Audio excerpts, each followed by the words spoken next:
Daniel 7:25, the little horn, he shall persecute the saints of the Most High. The beast of Revelation 13, it was granted to him to make war with the saints and to overcome them. So yep, people were burned at the stake, killed by the sword. That's why so many people left the old world trying to get to the new world.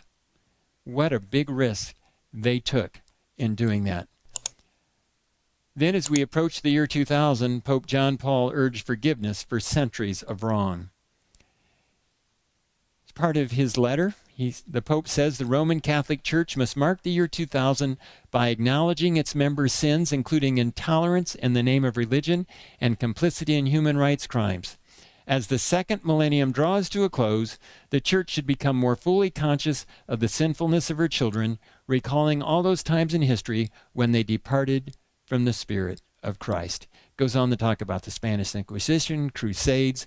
Just read Fox's Book of Martyrs. You'll get an idea of some of the stuff that was going on. But I can just tell you, I know from personal experience that there are Catholic priests that didn't get this memo. Because I go both in the countries that are Muslim republics by constitution, and I go in the countries that are Roman Catholic countries by constitution. I can tell you I have been around assault rifles from both sides. Down in South America, priests got irritated, and my family got on the wrong end of assault rifles as a result from local authorities.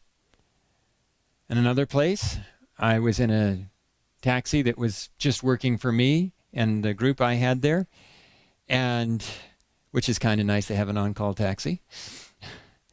And it was kind of interesting, though. He had a Glock 9mm stuck in his waistband of his pants.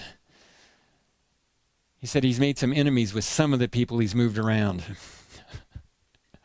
But we were going through town, and down by the square there's a big disturbance, and a priest has a megaphone, and he's yelling into the megaphone. I said, hey, let's go over there and find out what's going on. He says, no, let's go the other way. I said, no, I want to go find out what's going on. He said, no, you don't. Let's go the other way. I said, why don't I want to go find out what's going on? He said, the priest is riling up a mob to get you driven out of town. Now, can we go the other way? We finished that meeting because the Roman Catholic businessman we'd rented a meeting hall from, when the priest came to him and said, I want you to renounce your agreement with those evangelicals. Anybody that's not a Catholic is an evangelico. And he said, I want to start my own meeting in that hall tonight. And the Catholic businessman told his priest, but I am a man of my word, and I never break my word. And we finished the meeting. There are good people in the system.